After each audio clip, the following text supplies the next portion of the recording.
ഗാദ്ഫി ഉണ്ടെങ്കിൽ ലേറ്റസ്റ്റ് ആയിട്ട് തൻ്റെ പോഡ്കാസ്റ്റിൽ ഒരു മെയിൽ പ്രോസ്റ്റിറ്റ്യൂട്ടുമായിട്ട് ഒരു പോഡ്കാസ്റ്റ് നടത്തിയിട്ടുണ്ടായിരുന്നു. അതിനകത്ത് അദ്ദേഹം കുറേയധികം കാര്യങ്ങളൊക്കെ പറയുന്നുണ്ടായിരുന്നു. കേരളത്തിൽ നടക്കുന്നതിനെക്കുറിച്ചും സെലിബ്രിറ്റീസ് അടക്കം തന്നെ വിളിക്കാറുണ്ട്, താനുമായിട്ട് ബന്ധപ്പെടാറുണ്ട് എന്നുള്ള രീതിയിലൊക്കെ പറഞ്ഞിട്ടുണ്ടായിരുന്നു.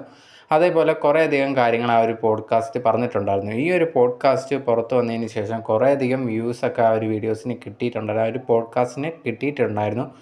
നെഗറ്റീവും അതേപോലെ തന്നെ ഭയങ്കരമായിട്ട് ഈ ഒരു ആങ്കറിനെതിരെയും ആ ഒരു വ്യക്തിക്കെതിരെയൊക്കെ ഭയങ്കരമായിട്ട് കമൻസൊക്കെ വന്നിട്ടുണ്ടായിരുന്നു. നീ എന്താണ് ഈ ഒരു സമൂഹത്തിന് കാണിച്ചു കൊടുക്കുന്നത്, ഇതുപോലത്തുള്ള ആൾക്കാരെയൊക്കെയാണോ വിളിച്ച് പോഡ്കാസ്റ്റിൽ കൊണ്ടുവരുന്നത്, ഇതൊക്കെ ബാഡായിട്ടുള്ള ഇൻഫ്ലുവൻസ് ആണ് വരുത്തുന്നത്, നീ പഠിപ്പിച്ച കാര്യങ്ങളാണ് അവൻ പറഞ്ഞത് എന്നുള്ള രീതിയിലൊക്കെ ആൾക്കാർ കമൻ്റ് ഇടുന്നുണ്ടായിരുന്നു. അതിനൊക്കെ മറുപടി ആയിട്ടാണ് ഇപ്പം ഗാദ്ഫി വീഡിയോ ചെയ്തേക്കുന്നത്. അതിനകത്ത് പറയുന്ന ഒരു കാര്യം എന്ന് പറയുന്നത്, നിങ്ങൾക്ക് ഇവിടെ നടക്കുന്ന കാര്യങ്ങളൊന്നും അറിയാത്തത് കൊണ്ടാണ്. യഥാർത്ഥത്തിൽ ഇതൊക്കെ ഇവിടെ കൊച്ചിയിലൊക്കെ നടക്കുന്ന കാര്യങ്ങളാണ്, നിങ്ങൾക്ക് അതിനെപ്പറ്റി അറിവില്ല, അത്ര മാത്രമേ ഉള്ളൂ. അല്ലാതെ ഇത് കേരളത്തിൽ നടക്കാത്ത കാര്യങ്ങളൊന്നുമല്ല. അയാൾക്കതാണ് ഇഷ്ടമെങ്കിൽ അയാളത് ചെയ്തോട്ടെ, എന്തിനാണ് നിങ്ങൾ അയാൾക്കെതിരെ ഇതുപോലത്തുള്ള നെഗറ്റീവ് കമൻസൊക്കെ ഇടുന്നത് എന്നുള്ളൊരു കാര്യമാണ് ലേറ്റസ്റ്റ് ആയിട്ട് ഇട്ട വീഡിയോയിൽ ഗാദ്ഫി പറയുന്നത്.